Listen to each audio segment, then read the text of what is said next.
What is real? How do you define real?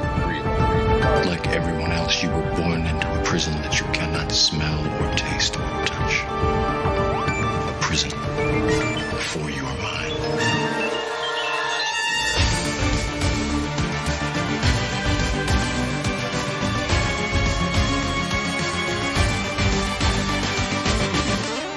The Fashion Matrix Podcast with Pablo Mentor. Wake up and be free.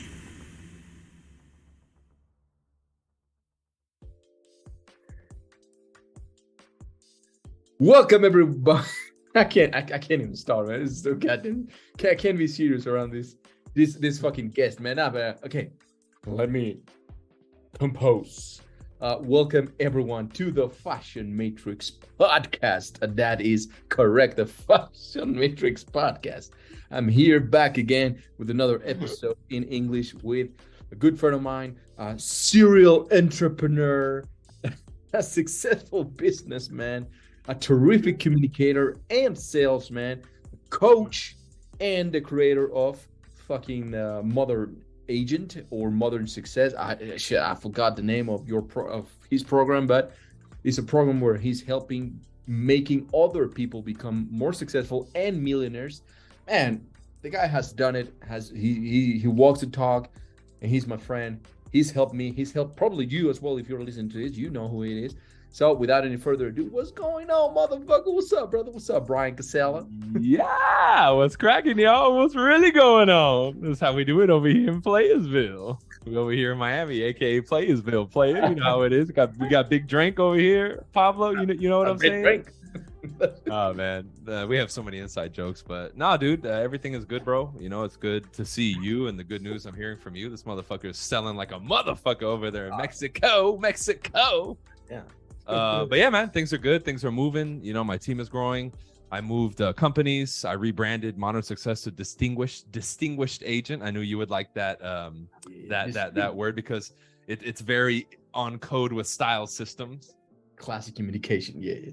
Of course. Yeah, and then we have and then you were a part of it, right? Pablo was a part of my first event for Limitless, which is my tier 2 coaching for the people who are doing very, very well. But yeah, man, everything is on the up and up. We're growing. I'm going this weekend with my team to do another mastermind that we do twice a year. We're gonna go to Georgia. But yeah, finishing the year strong, bro. Doing good. You know, money in the bank. Everybody's happy. Cats are purring and eating and pooping. Everything is good.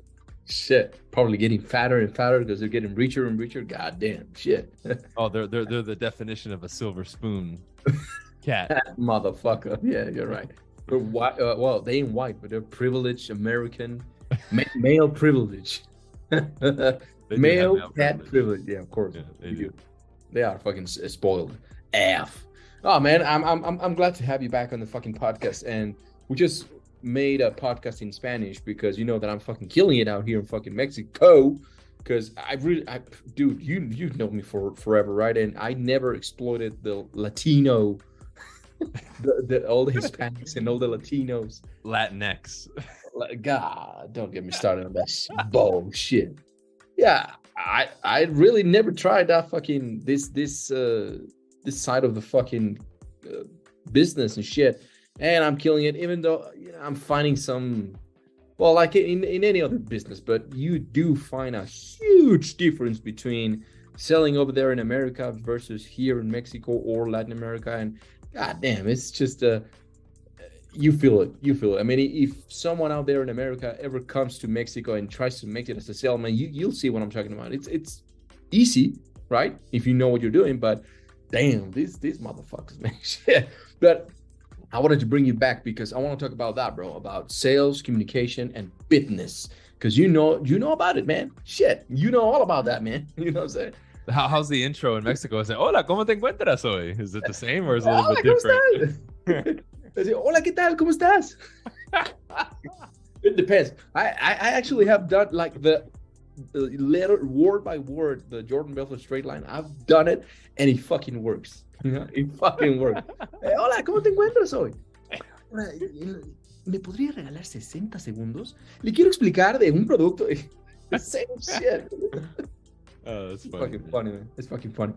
But yeah, so I wanna start asking you a question about, well, maybe just a little background on sales, because a lot of people are hearing me that are new, that are young, and they know, or they've heard that sales is everything, right? That through sales you'll become rich. Like there's no other way. And I've heard you say it in other podcasts or in other one of our events, that if you learn how to sell, or if you're a salesman or a salesperson, you become relevant in the world, in society, no matter what the fuck goes down.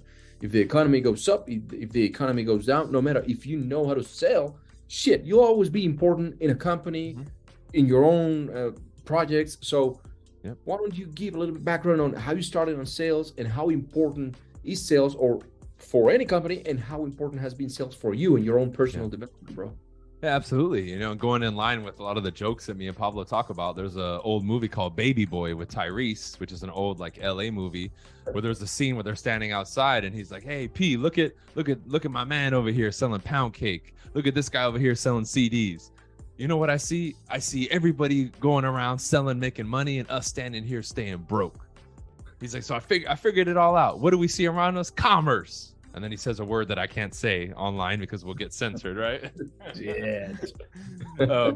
But commerce, right? And when you look at the goods and services, when you look at all these things in the economy, well, how do they move forward? Through a transaction. And how is the transaction done in most cases? Well, even if today for a company the transaction is automatic, at some point a sale was made to acquire that account that now they sell with. The insurance for this company, oh, this is my supplier for the suits and the fabric that we use to make the suits, right? At some point there was a transaction made and a sale was made, whether they were friends or whether they didn't know each other. So we're looking at the core of what moves a free economy and a free market, and again, what Pablo brought up earlier is, you become relevant. Like if you can sell, you'll never be broke.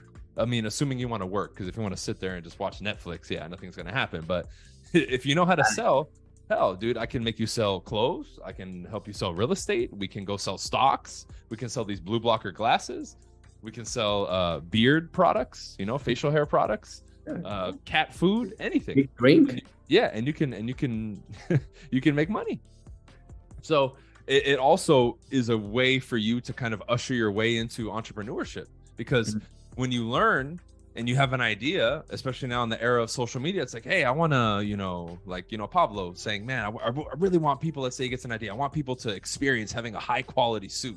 Yeah. And I want to be the person who now puts this operation together, where I find a supplier who gives me the highest quality fabrics and threads that I can use. I'm going to find the highest quality tailors, and I'm going to put all of this together. Well, for him to even start that process, he has to sell himself and his idea to people to come on board. Right. But then he creates the operation that then becomes the world's best suits, right? Yeah. Style systems, right? Come here to look magnificent, or whatever it is, right?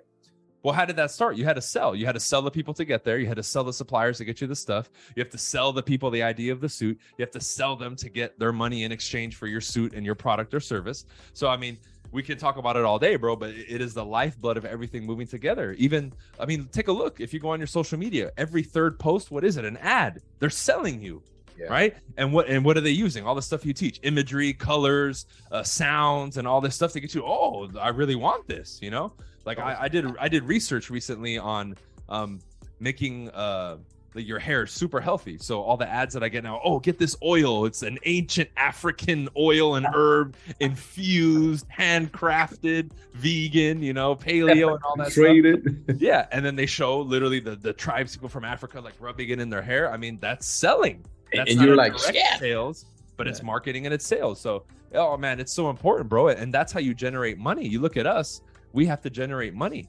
Right. To then sell our ideas or be able to, do these events. We have to create something and then sell it. And in the beginning, sometimes you're selling just the idea. Right. Yeah. So, well, the other part of the question, because you mentioned so many beautiful things that I want to just expand on it. But the other part of the question was, how did sales impacted your own personal development, your life, your success, if that makes sense? Yeah. Well, it really opened the door to really making communication and the improvement of it and the understanding of it a priority in my life. You look at I mean, god damn. A good example I can give is like, look at us and our families, man. I mean, from a ideological standpoint, a philosophical standpoint, we're the polar opposite of our families. Yeah. Yet, in spite of that, in the regular world, most people, they like, oh, fuck my family. We can be polar opposites and still, if we really wanted to, be in a room with them, laugh, smile, have a good time. And even if they bring us bullshit, if we really want to, we can be no problem, right? Unfazed, no resistance. Yeah. That takes a tremendous amount of skill, man, and emotional intelligence and all the other stuff. But from a communication standpoint, had I not learned communication, I wouldn't have learned those abilities and had the potential to do that, right? Because that ties into sales too. Sales is a sub branch of communication, right? Because what does it imply? That you're going to communicate to sell, whether it's through marketing or the spoken word, right? Yeah. So it's one of those things, bro, that I identified as very important and saw it for what it was. Kind of like I saw social media back in the day and I knew it would blow up, but I said, man, this is going to help me in every area of my life, because you look at most young men growing up, or people in general, they struggle in social settings. They struggle with communication. The guy wants to talk to the girl, but he's scared. He doesn't know what to say, right? The girl doesn't want to speak up, right? She doesn't know what to say. People, I want to make videos, but I'm scared to make videos online. Like, what is that? That's a lack of communication, a lack of confidence and proficiency in communication. So, man, it's crazy. You know, like I'll go with the Maxi quote. Sometimes I go in the back and look out on my backyard. You know, like, and I think about what my life would have been without communication. You know, it's just and that's how it goes. Yeah. I mean, look at what we do online. Communication has led us to get to having the podcast and the platforms. I mean, it's just never ending, bro.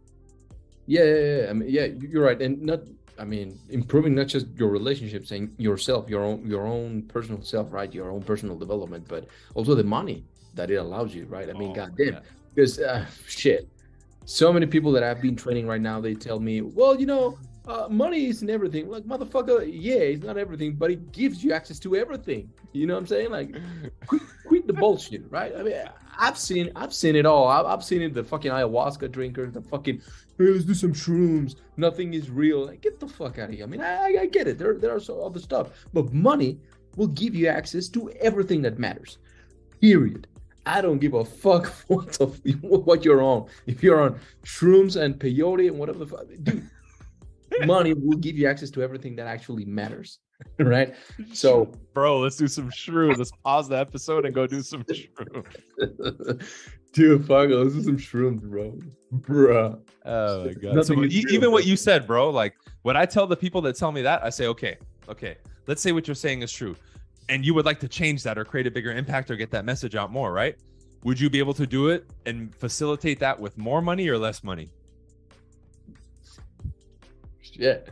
I'm like, so you now have a duty and an obligation to make more money so you can have the platform to then give the message. There you go. Right. Exactly. And that's what I tell them, bro. And it both like, I get it. But again, we are both now in a position where we've had enough money to say, I'm good with money, to now honestly say, it's not all about money, because you've had it and you've been in the position.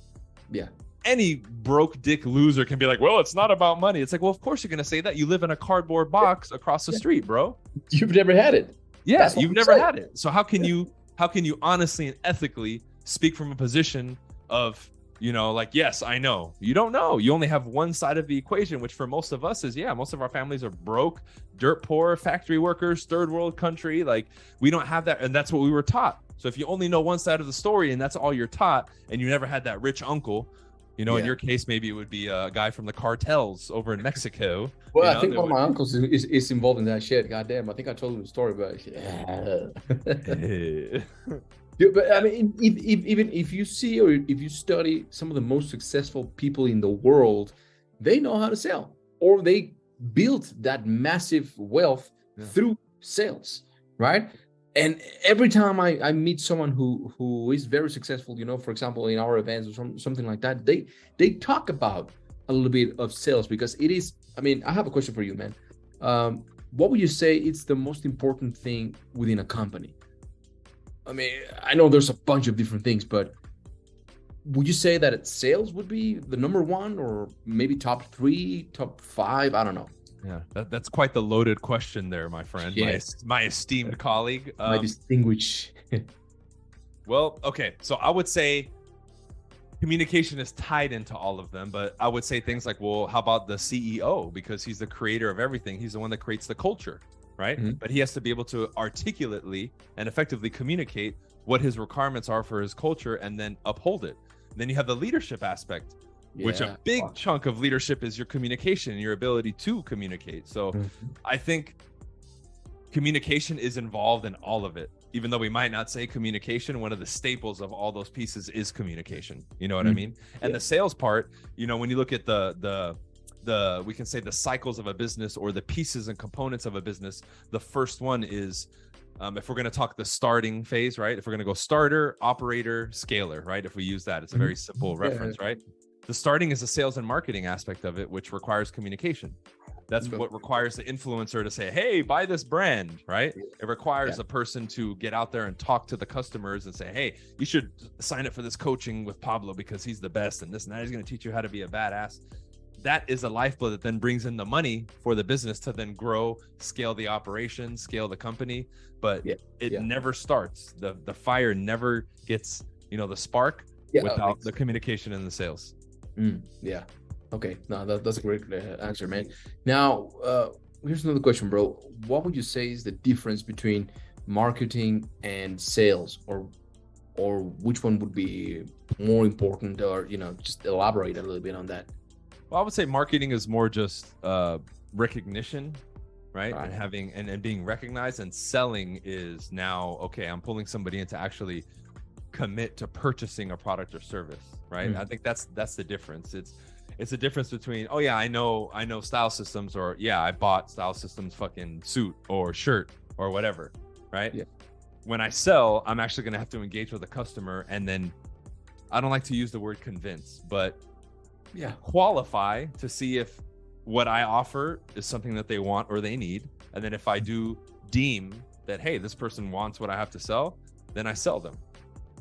And that becomes the sale. Marketing is just, hey, look at us. We're a big company, right? You put a billboard up that says, hey, Team BC, best in Miami. That's marketing. That's fantastic marketing, because a lot of people will see that. But that's not selling. They don't look at that and say, oh, that's the best real estate agent. When I meet them or they talk to me, now that's when the sale really begins. Marketing got the attention, sale got the order. Damn, I like that shit. I might quote you on that shit. Damn. Yeah, so marketing would be like the attraction side, right? Like, hey, look at me, motherfuckers. Now that I got your attention, now the selling, the communication process begins, right? To actually make them sign on the line, which is dotted. You hear me? Now, I have another thing that happens quite frequently over here in Mexico or in Latin America, probably in Argentina as well, bro, because you live there, right? I had a role play session over there today with a team that I'm training, and they're selling shit. I don't know what they're selling. Well, I do know, but they're selling kitchen shit. I don't know how to say it in fucking English, man. But they're selling some accessories, utensils, and shit like that. And they were having this. I was making them have a fucking role play, and they were too aggressive, man. And this is something that I see quite frequently. They're way too aggressive, and I get it, right? Because this is a macho culture, like ego, and I know how to sell. Oh, I'm gonna teach you how to. Well, sign right here. Can you give me your number card right now? And I was telling the other guy, hey, be a little bit more analytical, like, tell him, the salesperson, to explain to you the numbers, how do they work, and blah blah, and the payments and this and shit. And he was like, yeah, that's perfect. He was asking how much it costs during the session, right? And he never gave the answer. Oh, it doesn't matter. Can you give me the card and your ID? And I was like, dude, I was just sitting right there. It doesn't matter. Fuck this shit, man. Like, come on, man. You have a long way to go, brother. That's the only thing I said. Well, like, and the moment I try to explain to them that, it's one part of sales, or how do you say, like the analytical, the amiable, the direct, all that, like the different personalities of a customer or a salesperson, right? It's one of them being aggressive, and sometimes it works. For example, for you and me, for you and I, it works. I want someone to be direct, Don't give me the bullshit. Don't throw honey into my goddamn ear. Just tell me how much it costs. Tell me what the fuck I need to do. Tell me what it does, and I'll buy it. Shit. Get the fuck out of my way now. Here's the money. Now get out of my house or get out of the way. God damn it. But here you see that. So could you at least elaborate more on that, or give us some of your experience when it comes to teaching others, especially men who want to tell, oh no, I can sell, and they are overly aggressive. They go for the clothes way too much, and it becomes uncomfortable, man. Well, I mean, I think that goes back to what were we initially taught about sales and what it is, right? And then now you look at like a group role play section. Now their egos, involved. They're like, well, I don't want to look bad in front of people. I'm gonna close this guy, right? And now it becomes a theater, a show, a theatrical spectacle instead of an actual sale. But again, we're throwing somebody in to a lion's den, and they have to go off their instinct. And it's somebody who was never taught, okay, if you're ever confronted with a lion, this is how you subdue the lion. This is how you kill the lion. Yeah. Right. Imagine like if that happened to us, we don't know how to fucking kill a lion. Oh shit! Like you're gonna be like, I'm gonna fucking like, what did un hechizo? You know what I mean? Like I'm yeah, right. Like I'm gonna Harry Potter him with the ring. Like right. Like who knows what we would do? But now, if somebody trained us for a decade on how to confront and kill a lion, we're gonna go in there and laugh and be like, only one? That's different, right? So people, what they do is they don't. We'll be cliche. They don't humble themselves. They don't humble themselves and say, okay, you tell them, hey, like let's say you were to tell me, Bryan, sell this guy, and I would just tell, well, how do I sell, Pablo? I don't know how. How would I do it? That's a better approach. I don't know how to sell, but then again, you got to put your ego's not your ego. You got to put it to the side, right? In the beginning, I said, I don't know how to sell. Teach me, right? Yeah. So first you start with the script. Then you start with the basic structure. Then as you begin to learn that, then you introduce what you mentioned, the personality types. Who am I talking to? A driver is the word you were looking for. That's us. Driver, yeah. Okay, motherfucker, how much does it cost? And how quickly can I buy it so you get the fuck out of here? That's a driver. Right? Like, when shut the fuck up, you're not funny, right? Like, get to the point. That's a driver. You try to be that way with, I don't know, an amiable. Fuck no. Oh, they're gonna be like, oh, you're an aggressive asshole. Get the hell out of here, right? Because with them, a lot of it is the emotions in the room and the feeling of the sale. They want to feel and know that, okay, this person cares about me. And if you're, if I ask you how much it costs and you don't tell me, that's number one. So even how you answer a question. How you answer a question, and then if you skip questions or you avoid them, well, that's a red flag. What are you hiding, right? So there's a lot, but the first step is to say, okay, I know nothing. And empty your cup. Become the cup. Be water, my friends, right? Be water. Water can flow. Water can crash, right? So shout out to Bruce Lee, brother. You literally have to empty your cup and say, okay, what do I do? And then from there, and this is a key distinction I want to make, bro, before I pass it back to you. A lot of people will do that and say, okay, but then they're already critiquing everything you tell them. And that's such a big fucking point, dude. Exactly. I was going to ask you that. What is your method? What is your experience in regards to teaching others how to become great students? Which is, I've told them, man, if you want to be a master, you first have to become a great student. And a master is never really a master because we're always learning. I mean, goddamn, I'll probably master something, but I know that I can improve it. So I'm always constantly in the mode of student. And when you're a student, you're receptive, right? You shut the fuck up. You turn down your ego and you're like, oh man, I really want to learn how you do it. And then I'll own it. I'll make it my own. I'll do my own shit. First, let me get it straight.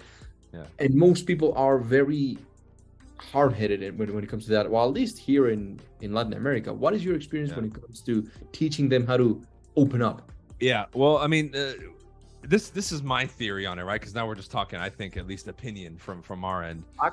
I think individuals like us, bro, we're rare because like when we can say you with imagology and image and what you did in the career path that you chose. Yeah. And then me and what I did, like when we went in it, we're like, this is what I'm fucking doing and that's it. And like whoever can teach me, I'm all ears. If I have to fucking walk across the planet to learn from the guru, I'm gonna do it. Like I would tell my first person who taught me, the vice president of my company, said, bro, if you tell me to scoop up shit from the dogs and eat it, I'll do it. Like, fuck it. Right. So one part of it is how we teach and the environment that we create. The other one is the student. It's like the kid that comes to me to train for basketball, who his parent is forcing him to do it, versus the kid who's like, I want to be an NBA basketball player. Those are two different kids, right? One of them, when I push him, he's going to love it and push himself. The other one's going to start crying and complain to his mom. Oh, it's too hard, right? So I think that's a key distinction we need to make. Yeah, and how we teach. And we, like, again, one thing I do is I don't make fun of people. I don't say, stupido, like, because they don't get it. If it takes time, that's fine. One thing I'm looking for, I made a reel about this. I said, hire for fit, train for skills. So I want to see if you're here mentally on a from a culture standpoint for my sales team, if you're going to be a good fit, if you're coachable, if your values are in check, right? If you are somebody who can understand this whole mentality about being a good student. Because if you already come in, even if you're already better than everybody else, but you have the mentality that you know everything, I don't want you. Get out of here, right? So I think part of it is environment and the teacher. The other component, and I think this is the key component, is do you have the right raw material? Is the student the right student saying, I want to be the best fucking salesman in the world, Pablo, teach me. Like, that's the kid that even if he's an idiot, you can make him a fucking phenomenal salesman, because all that stuff is secondary to the fact that he said, I will do anything you say. Yeah, you're right. It's the attitude versus the actual skills, because the skills, you can develop them. It's fucking piece of cake, right? That's a great answer, man. So now let's move on to business, man. The business side, because I know that through sales you start making money and then all this and that. Something that I've also encountered, especially here, man, is because I could talk about sales, because man, I'm teaching like the most basic stuff on sales, because here in Mexico we are 15 years behind you guys. So the things that, for example, I don't know, like fucking 10 years ago, I mentioned Grant Cardone or Jordan Belfort. Nobody knew who the fuck it was. They were like, what? Get the fuck out of here, Pablo. Who talking about what? Like, is it a cereal or what? I'm like, no, motherfucker, from the book. I got this from Anthony Robbins, because you know that I'm a certified coach from Anthony Robbins and shit. Whoa. And when I said that, I thought, man, I'm going to fucking kill it in Mexico. Like, damn, I'm a certified fucking Tony Robbins coach. Damn. And someone actually told me, is that an ice cream? Because it's Baskins and Robbins. So somebody mistaken that. I'm like, you're certified ice cream maker or what, man? Damn. I'm like, come on, man. Oh, shit. But now it's just starting. NLP. My God, you're hearing everyone is getting certification over here in Mexico now. Wow. They just go to one fucking class and they're selling it. Actually, it's a market now. They're selling it like piece of cake. Let's say like you are a true certified NLP hypnosis practitioner, right? You can come here and chamullo, damn, and you sell that, man. You just sell that. And there's a lot of people that, in quotes, they know it. And what I want to say, that I could talk about that a lot, but I want to bring more value to the listeners right now. And shit, people are listening are Americans. Just to give context, we are very, very behind in Mexico. I mean, shit. But through the sales, let's say that with a person that's already kind of gets it and is making good money with it, right? Because you can make a whole lot of fucking money with it. When it comes to the business side, how would you teach a young person that is actually really, really applying himself or herself into the sales? He's paying attention to you, someone that you hire, right? He's already sold 6 homes in fucking 1 month, or fucking 10 homes, right? I don't know the statistics. So it'll be like, damn, you're making a lot of money. And he wants to make even more money. What would be your guidance into making an investment, or how would you tell them to, hey, you know what? It's not just about the sales, it's also about the business side. Like, can you explain a little bit on how would you take that? Yeah. There's a lot, man. Immediately what comes to mind, I would say systems, finances, and people, right? People would be individuals that they hire in their organization, right? Now, if they're working for somebody else, then okay, then that's out of the picture. Then it would be more systems and finances. So the first one that I really, and this is an introductory module and portion of my coaching, is I teach people basic financial education and discipline for themselves first. Forget the business, for themselves. Yeah. Right. Because if that's not established, you don't have a healthy relationship and understanding with money, forget it. Right. Because then now what I tell people is you start making more money, the consequences become more catastrophic because now you have more. It's like flying the planes from the 1920s that would water the crops. That's probably worth $20,000 versus flying a F-15 jet fighter that's worth $100 million. Yeah. If you crash that jet fighter, fuck, that was $100 million, right? Like that's a big deal. The other one is like, whatever, here, I'll cut you a check. You can just fucking make another one, right? Buy another one, you rich motherfucker. Yeah, right, exactly. Both are planes, but one is a lot more capable and you have a lot more at stake than the other one. So I kind of do it the same way with the students, and I said, look, we got to get this in order, because then we have to start investing in your business and having the funds available for you to reinvest back into your business, right? And the first step I tell people is obviously invest in themselves, the books, the coaching, the events. The second step would be to what I said earlier when I mentioned systems. Get better systems. If you hand dial like I did, I get an online web-based dialer that now I log on and it dials for me, and I don't have to hand dial anymore. I went from making 30 to 50 calls an hour to a couple hundred calls an hour because it's automated. That helps increase my profit margin because I'm talking to more people, right? Same thing with the customer relationship management software, like they call it the CRM. I finally got one, and I was like, whoa, man. Before I would just write everything on paper and put it on an Excel spreadsheet, which it still works, but it's a lot harder to structure emails and all that. Now I have the CRM. It does automated emails. You can put in videos for follow-up. You can put in reminders. So every time you log on, it says, oh, you got to call this person at 10, do this at 12.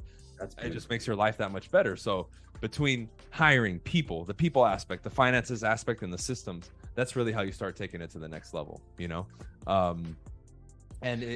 but I tell people, the mistake that people make is when they're brand new, they start looking at that. I said, no, dude, you first need to get your communication skills and your basics down and start getting some sales. Then we can talk about hiring people and improving your systems. If you can't even make a sale yet, what are you worried about the systems? That's the double-edged sword aspect of social media. The guy who's broke, I'm like, bro, why are you watching something on how to build a 7-figure business? You don't have 2 pennies to rub together. You need to first make $1, then 100, then 1,000, then 100,000, then 500,000, then $1 million.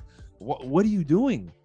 You got to stack them up. You got to take one win and then stack it up, right? Right. So, but I get it. It's sexy to study it. Oh, I'm studying how to build a $5 million income, Pablo. I don't need this basic sales stuff.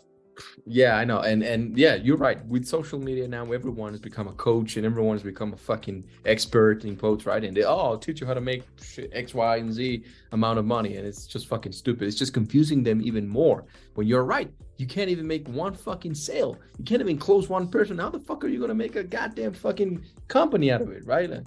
But now let's go into another thing, which is hiring people, man.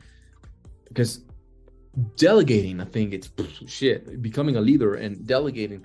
Let's say you already have, figuratively speaking, you already have the sales, you already have some systems, this and that, you have the money to spend. When it comes to hiring people, what do you look for in a people? You already gave us kind of like an answer, and what is the process that you have when it comes to hiring someone for your team?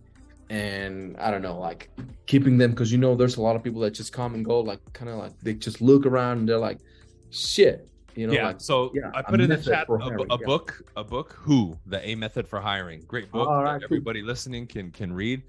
When I read that book, I mean, it was great because it helped tie up the loose ends of my interview process for hiring people. I do minimum 3, sometimes 4 interviews. I check people's references. Right? Every interview has a different stage, right? Now, again, before you get like, oh man, that's crazy. Let's go back to step 1, okay? You first need to take a look at your organization and say, all right, this is what I did the first time. I took a notebook like this, right? Dorado y también dorado. And I wrote down, okay, what do I do in a day? I wrote everything down, right? I said, okay.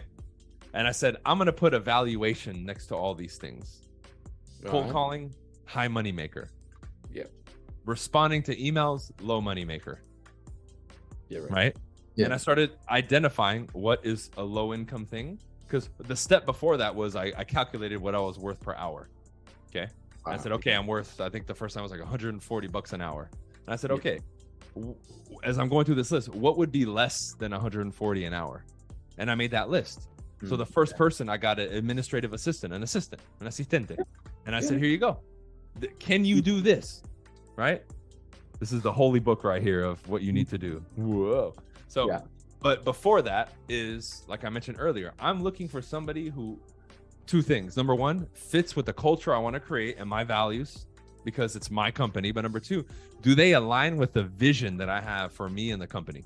Long term. All right. Long term. Right. And again, because if you interview somebody just real quick, oh yeah, I'm a hard worker and I'm going to be first. And yeah, I'm going to make you proud, Pablo. I'll just do whatever you say. Oh yeah, spreadsheets, no problem. Right. But then you call their references. Oh, he was always late, this and that. Right. Like you'll find out the truth. So, but you really have to look at it because your vision, you need to be clear on it. Number one, but number two, maybe they're great. Maybe they would be a great employee, but their long-term goals don't fit in with your vision. Then why would you hire them? Yeah. Right. You get caught up in, oh, but they're good at what they do. Yeah. But they're going to leave you in 6 months. Right. Yeah. Or you're going to have to kick them out. Right. So you have the vision aspect, then you have the culture aspect. And I tell people, like, I can even read it for you right now, bro. I have it posted in my team. I can give you some of the stuff just so people have an idea. So cool. as a featured post in my group, when somebody joins my team, right? Mm-hmm. I made this 2 years ago when I first started Team BC nationwide. I said, this is the Team BC. I'll give you some of it, not all of it, because I know it's all. Team BC code and virtues, right? Integrity, respect, courage, honor, compassion, honesty, and loyalty. Now, for anybody who studies the samurai, that's the code of the samurai, basically. But I thought it was cool, and I wanted to make that, the code and virtues for my company. And then there's 5 things: conduct ourselves with honesty, integrity, and transparency with customers. Daily actions in accordance with the pursuit of maximum potential, individually and collectively. Number 3, our wisdom, knowledge, personal stories, and vulnerabilities are to remain sacred and private to our group and team. Number 4, no engagement in anything that would tarnish, bring harm to, or negatively impact the Team BC reputation. And number 5, the last one, we will hold each other to the highest standards and respect one another at all times. Right? That's great. So that's my stuff. So as I'm interviewing somebody, I have this, like, if we're going to give a mental picture right there, and I'm looking to see, do they align? Mm-hmm. Is anything they're saying, are the references saying, am I finding anything that violates these principles? And at any point in time, if I figure that out, you're not a good fit for us. Yeah, exactly, man. That's the most important thing. But people, number one, don't have what I just described to you. They have no idea. But number 2, they'll put skills over that, when in the long run, for you to have the best culture and not have to fire a lot of people and build up good team spirit and all that, you're going to have your codes, your virtues, your ethics, your process, and all that stuff. And people, I think they're just lazy, bro. They don't want to do it. Yeah, they don't want to. Yeah, exactly. So because maybe, is it fair to say that they don't want to spend all that time in building the rookie, the new person, right? Because they rather have someone who already has the experience, the skills, and is going to bring them some money. But then overall, I'm sorry, not overall. At the end of the month or 6 months or a year, you, just like you said, they're going to leave them because they don't align with the company's vision, right? Yeah. Do you have a limit on when it comes to how much staff do you hire, or do you continue to have it because the they come and they go? Do you keep it like that ongoing, always hiring, always recruiting, or do you have a stoppage and say, like, no, we're looking for quality, not quantity? Yeah, depending on the position, man. Because I run on one side, I run a real estate company, a regular retail, team. Yeah, the regular agent side, I'm always recruiting most of the time. Very rarely do I shut it down. From a leadership standpoint, yeah, we're a lot more strict with that for sure. Okay. And then, other chief operations officer and all that stuff, obviously we'll get one and that's it. So it just depends. Like at the bottom level of the company, yeah, we're always hiring. But once you start getting to leadership, managers, and higher, no, we'll only hire somebody if we need it. And once we fill that position, it's good. But yeah, to your point, what you said before, a lot of times, I think the biggest mistake that people make is, it's the ego. Oh, I'll trust my gut. Yeah, this person's going to be good. And instead of following a process, you just trust your gut. And even I have figured out that doesn't work. That doesn't work, and I would consider myself a good judge of character, but, there's more to this than just being a judge of character, right? This is a business, right? This has many pieces to it, and you can't just trust your gut. Right? Imagine you hire a consultant to help you invest your money. I'm just going to trust my gut on this one. We're going to put $1 million into this stock. It's like, whoa, no. Yeah. Yeah, you're right. I mean, you just mentioned it, man. I think it's very important to emphasize that the system side, when it comes to business, when it comes to sales, when it comes to everything that makes you money, there's got to be a system in it, right? It's not, you don't leave it like to chance. Well, I'm a great communicator, right? I mean, no. Yeah. In my experience, and I want to ask you that if in your experience is the same, everything needs to be broken down into a system, like point A, B, C, 1, 2, 3. Hiring side, oh yeah, you're gonna have to ask this question, like everything has a script, everything has a bullet point, everything, every motherfucking part of the company needs to have a fucking system. I don't want to leave anything just one tiny bit by chance, just like, oh, maybe the divine I'll have a divine ascension, and you know, the fucking Anunnakis will shine the light on me or something like that. You know what I'm saying? But when it comes to you and your business and in your experience, do you think it's very important to have a system on everything? And could you elaborate on that? No, you just leave it up to divine providence, bro. That's it. But yeah, man, you know, it starts with, like I said, the financial aspect. When somebody gets that discipline, that's the first kind of personal system that they implement, because that is a system as well. This percentage goes here, this percentage goes here. You have this bank account for this. You set aside this much for taxes. That's a system, right? Yeah. Same thing when I started. The first thing was I said, okay, I need to have a system where I keep all the names and numbers and addresses and contact information of the people that I know and that I meet. And then I need a lead follow-up system. When I get somebody who says they're interested, where am I going to put them? What's the system behind it? How frequently do I contact them? How do I contact them, dude? So yeah, 100%. I mean, from the ground up, bro, if you don't have systems, I tell people, if you don't have a system, you don't have a business. You don't. Boom. You're just an employee, right? That's the difference between a CEO and an employee. A CEO has a system and he knows his stuff and his numbers. An employee just shows up to do his work. If you don't have a system, you don't have a business. God damn. Do you hear that, guys? If you don't have a system, you don't have a goddamn business. Stop. Yeah. Oh, you don't have a system? Woo! Man, I just lost $1 million. Okay, so shit, I forgot the next part of the question. You make me angry, Pablo. Way too much. Hey, I gotta get leave that you don't. Hey, don't step on those flowers, motherfuckers. Are just playing that. I was gonna talk about money. That when business or sales or just success, because this is something that I want your input on it. We've talked about it, I think, all the time we talk about it, but this is very important. I want to remind the listeners, the audience again, on when it comes to making money and becoming super successful or in wealth, right? And business. I think people don't realize that it's very difficult, right? That it becomes more like the responsibilities go way up higher, and everyone thinks that, well, you just make a lot of fucking money and you spend it on whatever the fuck you want to spend it, and you know what I'm saying, you're rich.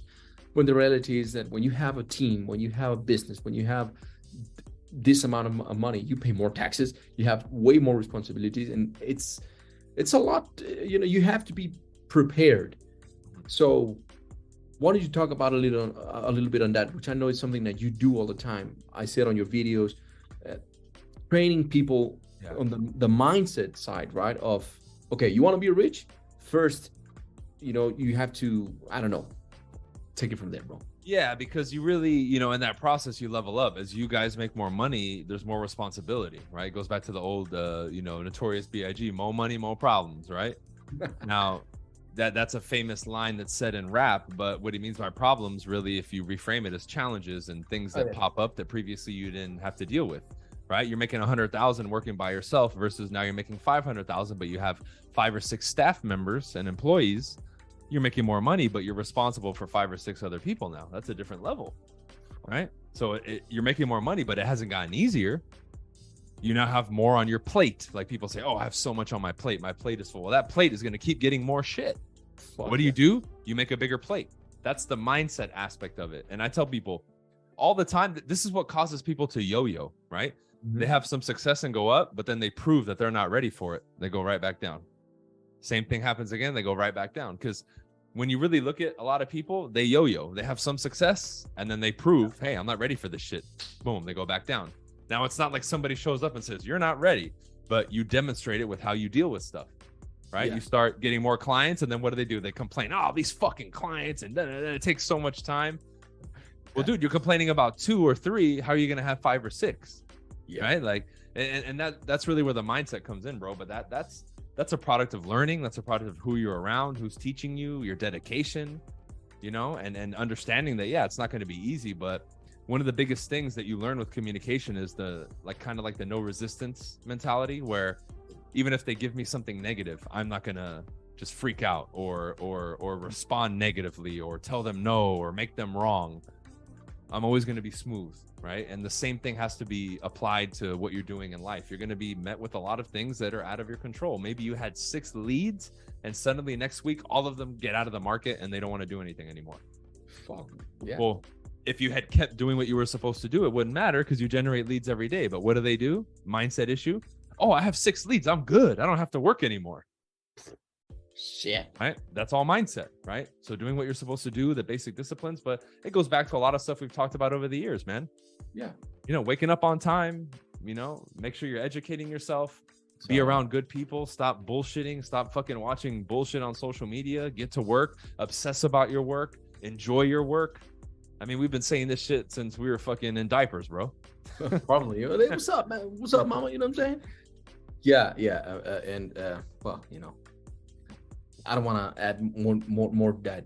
I want to talk about image on your business and in your experience when it comes to success and sales. How important would you say image has been in your business, and how much emphasis do you put on image, what you've learned about image, right, and perception when it comes to hiring, when it comes to your business, when it comes to everything that you're doing right now, man?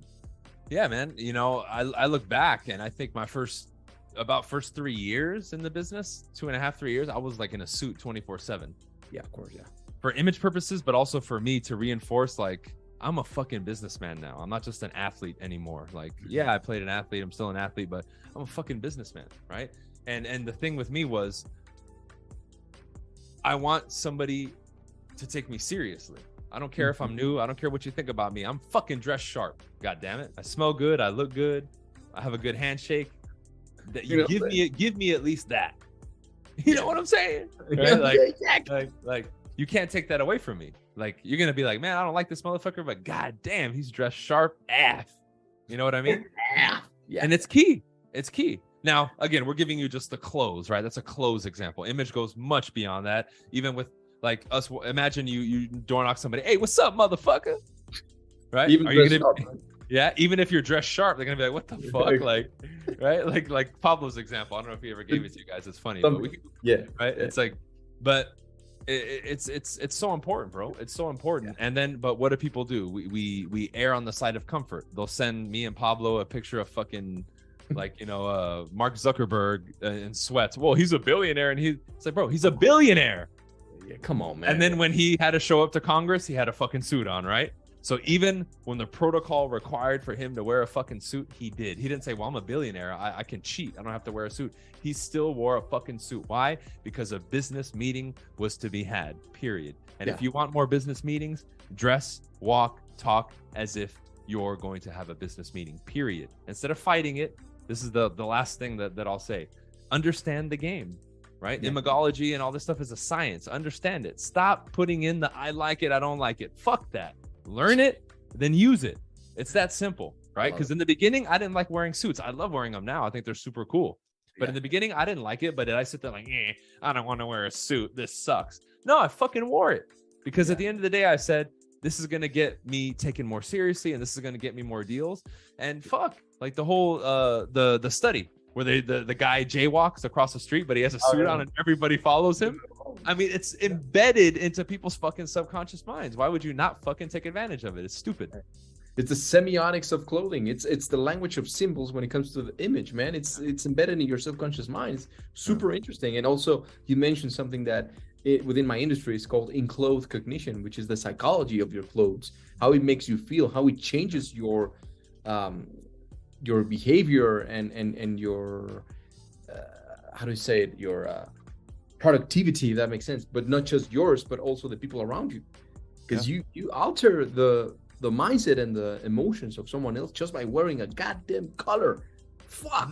That when I started learning that, I was like, God damn, I want to learn everything about this. Right? And people, right? People always are looking for the shortcuts. You shit. How many excuses do you hear from people that want to learn from you? Man, probably you get this every day. Hey, Bryan, I want to do a business with you, or I admire you so much, man. Can you hire me? And then you probably ask them one fucking question, and I didn't think you were gonna answer. Whoa. Oh, do you remember that story when one guy told me, hey, I have a business idea for you. This is okay, yeah, shoot it. Oh, I wasn't ready for your response. I'm like, come on, man, shit. Right. It's stupid. So you're given the opportunity, and that's an example of what I said earlier. You're given the opportunity, but you're not ready. Boom, you go right back down to the same fucking miserable existence you were in. Yeah. So yeah, people are looking for that exemption all the time. Like, oh well, Mark Zuckerberg doesn't use a fucking suit or this or that, or well, this guy made his fucking fortune without selling and without communicating. Like, come on, man. Yeah, go crazy stupid love. Are you Steve Jobs? Are you the owner of Apple Computers? Here's another question, bro. Would you say that sales or selling, or aka communication, it's important for everyone in the world, no matter what the fuck you do? Maybe you are a computer designer, or someone who has really little to no interaction with a customer. Would you still think that sales and communication is something important?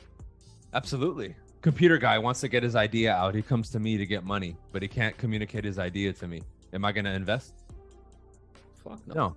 How many people do we know and we have seen on the planet, bro, that are brilliant, but they can't communicate for shit? Everyone's like, look at that fucking loser. Fucking weirdo. Get him away from me. Yeah. Right? Like it goes so far beyond what people think, man, but they don't realize it until the situation presents itself where it hits them. And they're like, shit, like, oh man, look at that fine ass girl. I like her. And they don't go talk to her. Why? Because they lack confidence and proficiency in communication, right? Or it's their turn to give a speech at a wedding and they sound like shit.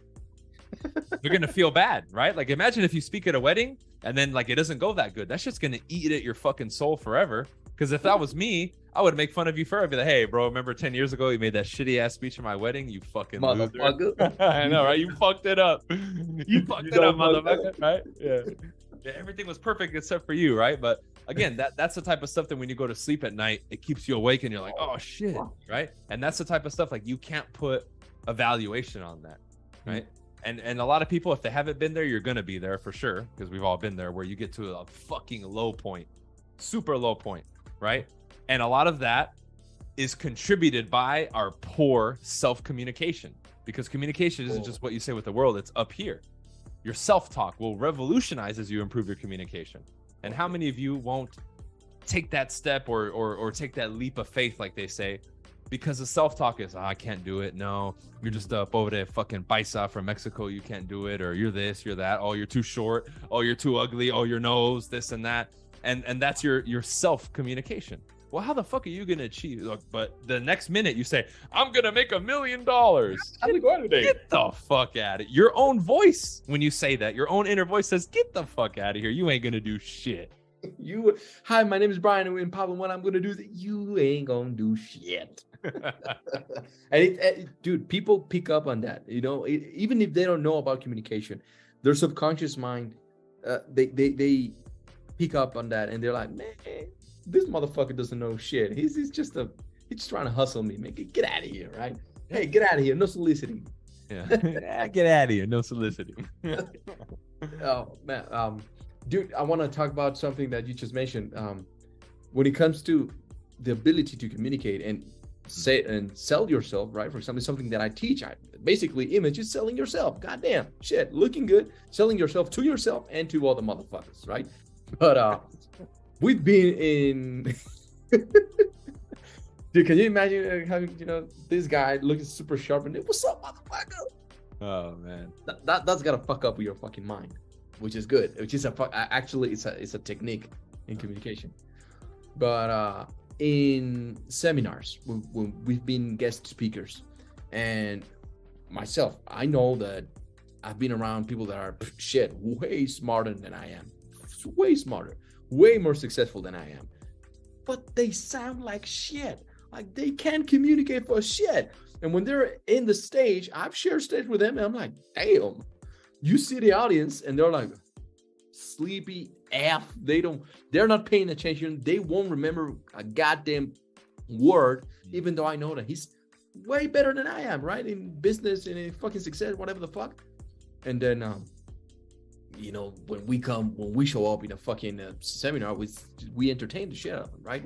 Yeah. Which I think is also part of selling. Would you say that selling is also a part of like kind of like acting or entertaining? Because if you put a label on the regular schmuck, the regular salesman that is, hi, how's it going? Would you like to buy, or what's the current service that you have on your phone? You know what I'm saying? Yeah. And when someone like you, looking like you, right? Big ass, tall motherfucker, NM, fucking suit. Hey, how's it going? Communication, right? It's gotta fuck up their mind. Like, whoa. So would you say it's a little bit of entertainment as well, or? Well, dude, I mean, I think that's one of the things that the communication provides when you're a proficient communicator. It is entertaining. Like I tell people, oh, absolutely, sir. Like, fuck, bro. Look at all the way that the rulers and kings in the old even movies that we watch would speak.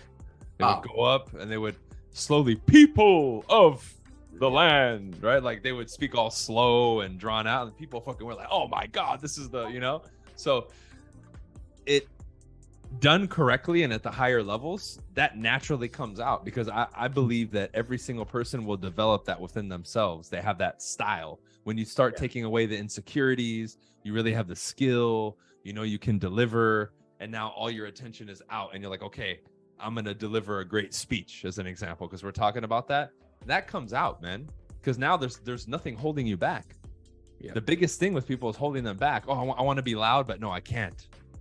Oh, I want to cuss. No, I can't. Right. And then all of a sudden you become this generic version. Hello.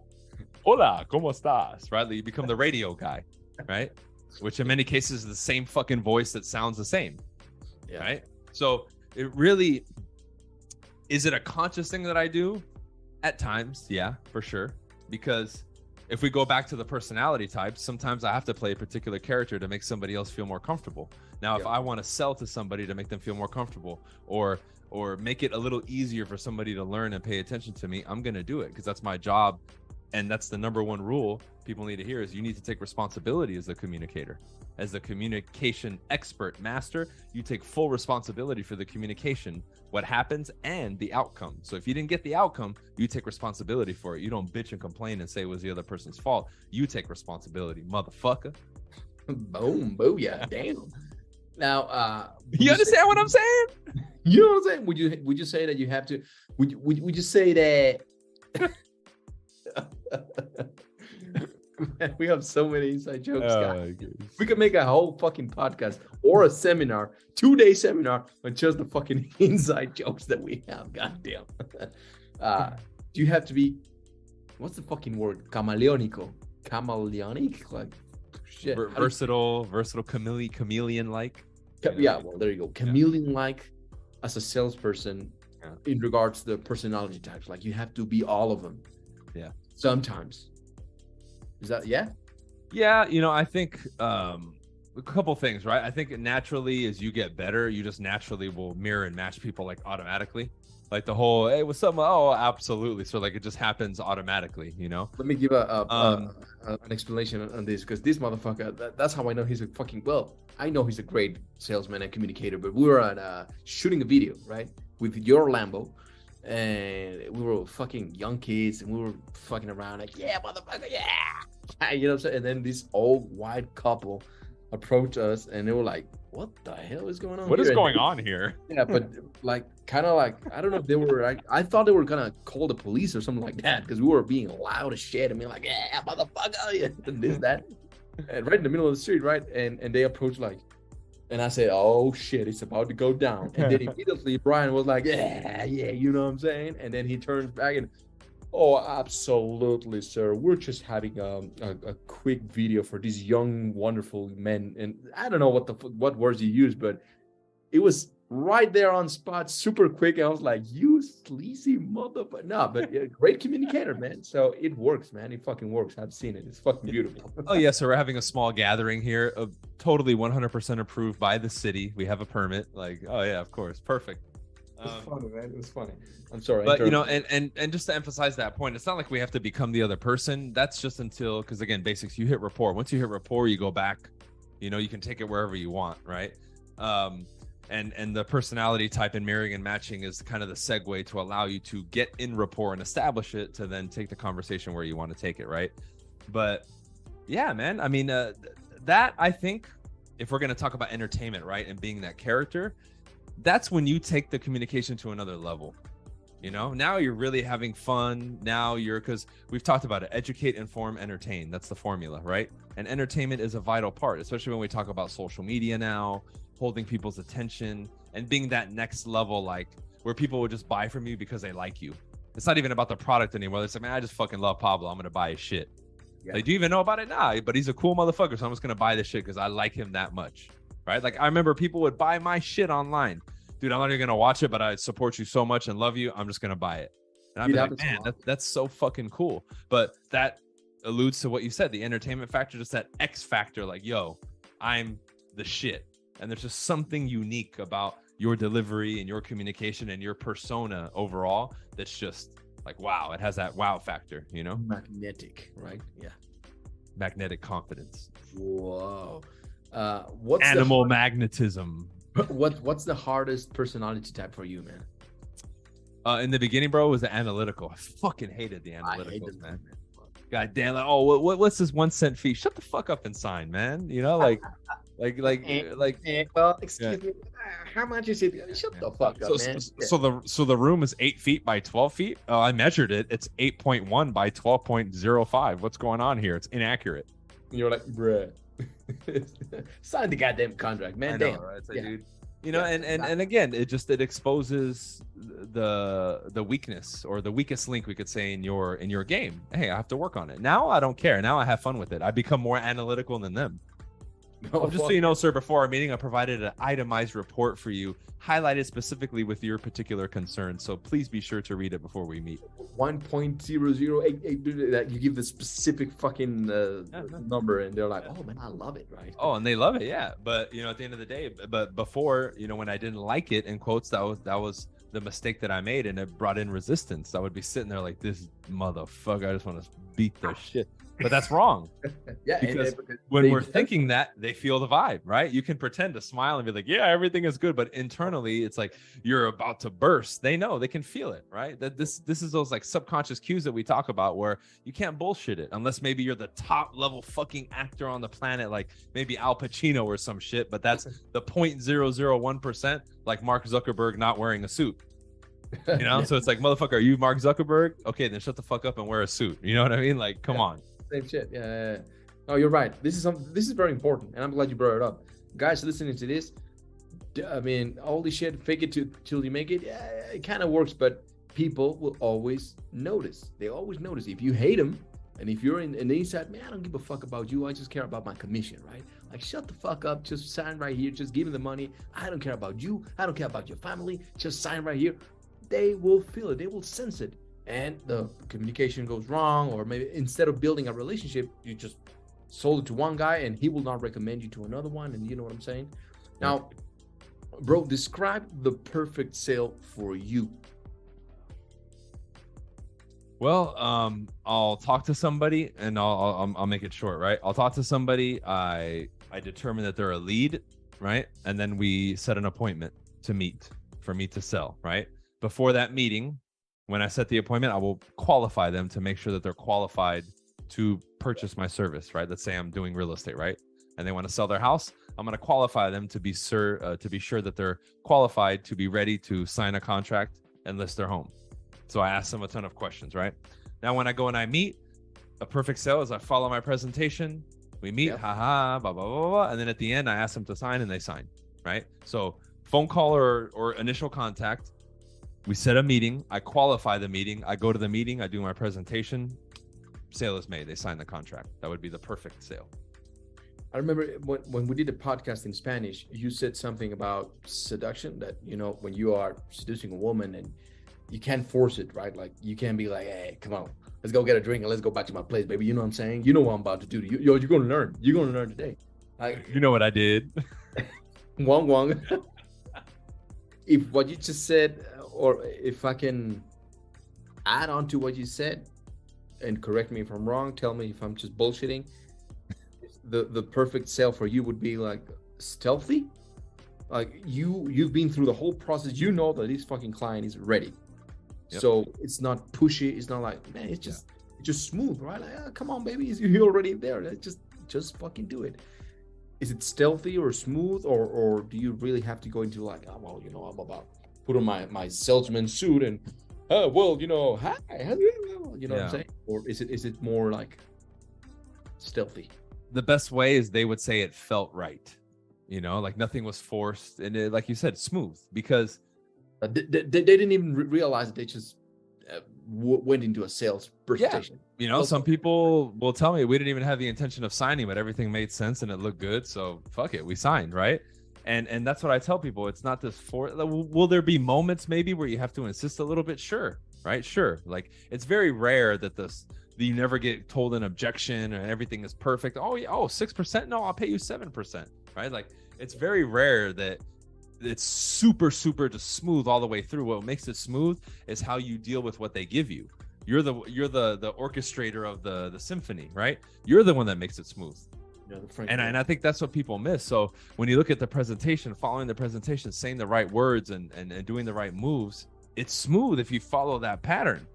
Where people fuck up is they try to, I don't need to follow the script. I'll do it. I'll wing it. I'll just do it off. Yeah. I'll convince them. I'll get in front of them and I'll convince them. That's what turns into the sleazy salesman.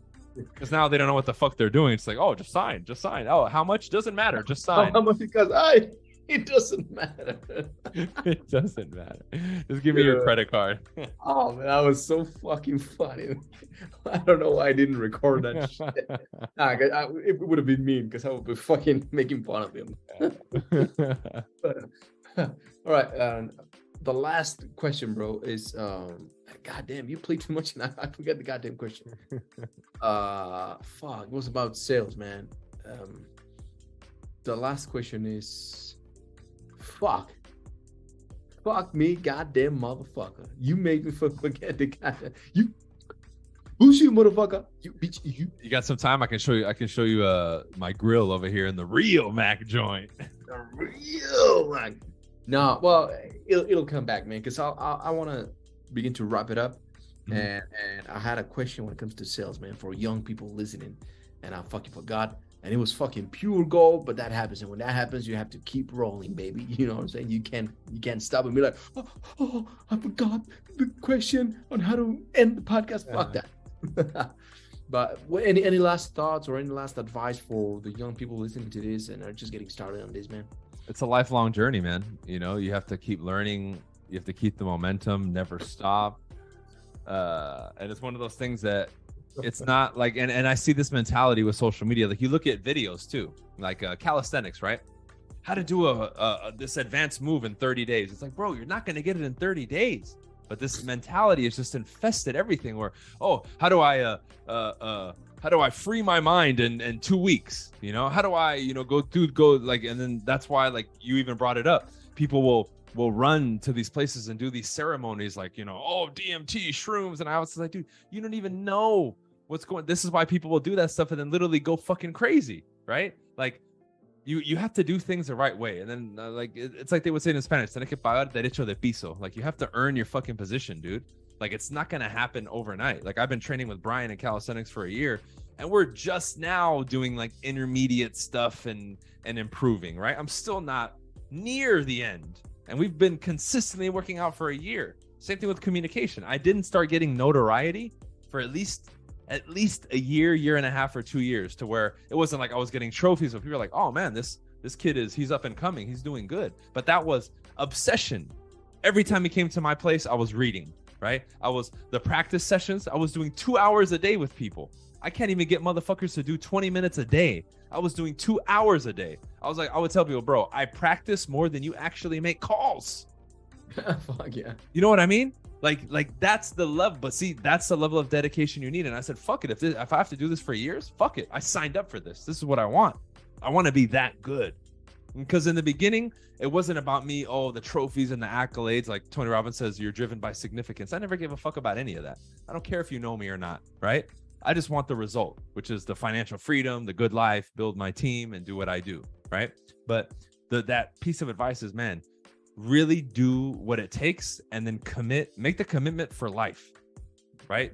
And that's like the issue that people have, like with diet. I'm just going to diet for a month and then I'm good. No, it's a lifestyle change. This is a lifestyle change.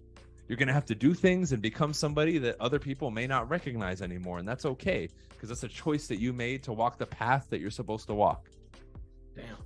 That's hard for a lot of people, because you're right. They just make the small commitment because, I just want to make a little amount of money so that I can be off my debts. I can pay my debts and that, and then I'll be comfortable. And no, you're right, man. If you're not a lifetime commitment, you're fucked. I remember the question, man. Shit. That's why writing everything is very important.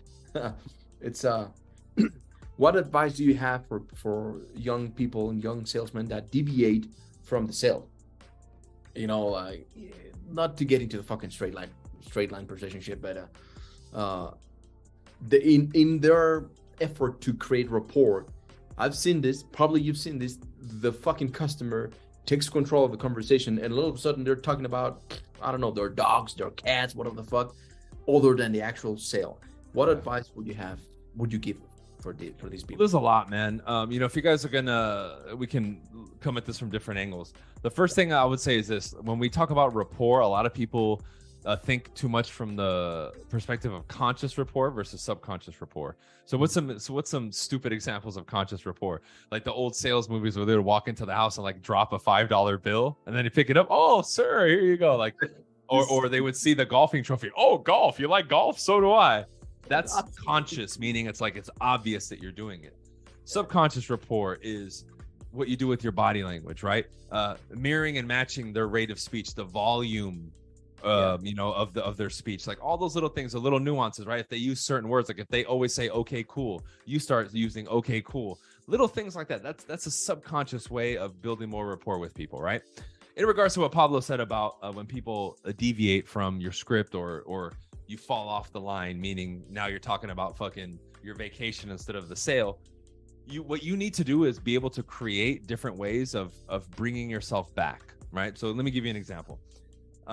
If I notice somebody starts talking and we're going off the hinges, like they say, I'll say something I'll say, you know what, in a moment, Pablo, I'm about to ask you about the move to North Carolina and that house. Okay, go ahead, continue. And now he's gonna talk, right? And I just like, and it could be whatever. In a moment, I'm gonna ask you again about blank. It could be anything that has to do with the sale, and then I'll say, go ahead, continue. So I interrupted, but I said, go ahead, continue. Now at any point, 30 seconds from now, I can say, okay. But anyways, remember the thing in North Carolina? Yeah. Tell me about this. And now I could just effectively hijack the conversation again and go back to it almost in a brute force way. But because I said that line earlier, I gave myself the opportunity to do it without looking like an asshole who just wants to take it back, right? That's the easiest way for you guys to recover if you don't know too many techniques and stuff like that, right? Because when you get really good, the customer will subconsciously not engage in behavior like that because they know they can't do it. Yeah. That person who rambles to you won't ramble to me. Like if it's a new student, they're not gonna ramble to us, but they'll ramble to you. Yeah. So it's more about what you're giving off subconsciously versus consciously. Now I give you a conscious technique to use and use it, but it's more about who you are. When you show up as a higher or the best version of yourself, like Pablo teaches, then that's not going to happen anymore. But in the meantime, there's a quick technique that you can use. That's it for me. Round of applause, man. That's beautiful. The way that I teach in my shit is your image, right? If you're dressed sharp, you look like an authority. So they immediately, they will lower down their energy and be like, oh, damn, I got to listen to this motherfucker. I got to shut the fuck up and listen to what the fuck he says. Because you are exuding that image, right? Subliminally. It's, I love it because when it comes to communication, you and I are perfect at this because everything that we're saying, that's not being said. And we know what they're saying, right? And we know what we're saying subliminally, subconsciously, without any fucking words, with our image, with our fucking body language, with fucking all this shit that it sounds so fucking idiotic or sounds so, like it's not that big of a deal, man. That makes the whole fucking difference. I get that a lot from my trainings. Like, how do you do it, Pablo? Like, you squint your eyes and then you move your hands and you lower your voice, and I'm like, motherfucker, I trained for this, right? All these things I developed them. I wasn't born like this. Shit, come on. But yeah, obsession, man. What I get from everything you just said, man, from the to wrap it up, is obsession, man. You have to have that obsession and the commitment, right? You have to be committed. It's beautiful. It's something that you and I say all the time. How you do anything is how you do everything. Fuck, goddamn. I've been with you, man. I've stayed at your place and I see you. Anything that you do, you attack it in the same fucking way. As a business, as a relationship, you wake up in the morning, you're like, the first, and the way you fucking pour the mate and the way you drink the mate is the same way you fucking make a presentation and do a sale, like, with a exquisite level of dedication. Even when I play video games, he records me yelling because I'm like, fuck that, you gotta fucking kill him, man. What the fuck are you doing? And I see you studying the techniques on how to beat the motherfucker. Also, like, I'm gonna beat your ass when they're beating you in the fucking game. I'm gonna learn the goddamn techniques and the strategies. I'm gonna beat your ass because I know I need a fucking magician over here and I need an archer over here. It's fucking funny to watch it, but that's the level of dedication that you have throughout your entire fucking life. So, I always, and we say it all the time, I dare you motherfuckers to come into our lives, into our places, into our homes, and watch us. Just be with us and you'll realize how we do this all the time. It's not that we put on the goddamn suit and be like, oh, there you go, I'm professional now. Yeah. I'm about to make a sale. We're the same all the time. And that's the main difference that I see with a lot of people, that they can't make that merge. You know what I'm saying? They have to have a decision. Oh, this is my professional life. This is my relationship. This is with my wife. This is with my girlfriend. This is with my friends. No, motherfucker, it's one life. It is, man. You're real, and that's what I love about you, bro. That's fucking beautiful to watch, and I think it's part of your success, right? Dude, yeah. And I even, like, going back to the whole video game example that we laugh at, right? I told myself when I made the commitment before I got my license. The moment I get my license and I start working, I'm not gonna fucking touch a video game until I forget the exact number, but like I set an income goal. I'm not gonna touch a video game ever again until. And when I made that commitment, I was still fucking playing regularly. Like, I would probably play a couple hours a week. So it was a lot. It wasn't like all day, every day, but I was playing significantly. Like, sometimes I'd study at night and then I'd play the game for 2, 3, 4 hours at night. Like, sometimes nights in a row. So, but while I was still playing the game, I made the commitment. What happened? I got my license. I stopped fucking playing. And then when I finally, like, I think it was like 3.5 or 4 years later, when I hit that goal, that's when I fucking bought the other PlayStation 5 or whatever the fuck it was at the time. And then it sat there and I would play every once in a while. And then I wouldn't play again for 6 months, right? Because I evolved. But even then, something that I was doing all the time, to the point that we were making earlier, I made a sacrifice and I said, hey, for me to obsess means I'm gonna have to cut out all this other shit and obsess. Right? Are you willing to do it? Because that becomes the question. Are you willing to do it? Because most of you motherfuckers will say yes, and then when it comes time to do it, you won't fucking do it. Or you'll do it for a day and then, oh, it's too hard. Yeah, it's too hardcore, like the diet that you and I have. Most people complain about that. Oh, it's too extreme. The body needs, man, shut the fuck up. The body does. Hey, el cuerpo lo pide. El cuerpo te lo pide, Pablito. Come on, man. But yeah, man, I can go on and on and on about all this shit. That's why we make fucking seminars and shit, because this the dynamic that we have is fucking beautiful, and I can go on and on and on. Dale Wachin. Real Mac joint. Show you how the real success is. But no, man, I want to thank you. I want to appreciate your time. Thank you for coming, bro, and all the insights that you gave. Man, damn, if anybody is listening to this, really paying attention, you just gave a bunch of fucking golden nuggets. One last golden nugget. It's I bullshit too much. To go after that. Because some people think analytically. So some people are big thinkers, small thinkers, medium thinkers. That's fucking funny, man. Shit. But no, man, thank you. I appreciate your time. I appreciate your wisdom. You, man. Appreciate it. And yeah, you got, well, for anybody who speaks Spanish, you guys are in for a treat because we might have Mr. Bryan Casella over here in Mexico. So he can share some of his wisdom to us over here, to us poor paisas. You know what I'm saying? We'll do a sales seminar en español. Hola, amigo. So what's the word you guys say? Orale, bro. Orale. Cello. How to cello in Spanish? And I'm gonna have to brush up on some of the NLP stuff in Spanish, man. That way I can deliver. Aprender el cambaseo. God, yeah, but the good thing is it's not rocket science, you know. Hey, it's not rocket science. Right, well, thank you everyone for tuning in. This is the Fashion Matrix podcast. Everybody can find where can they find you? I mean, they already know, but just a quick plug in.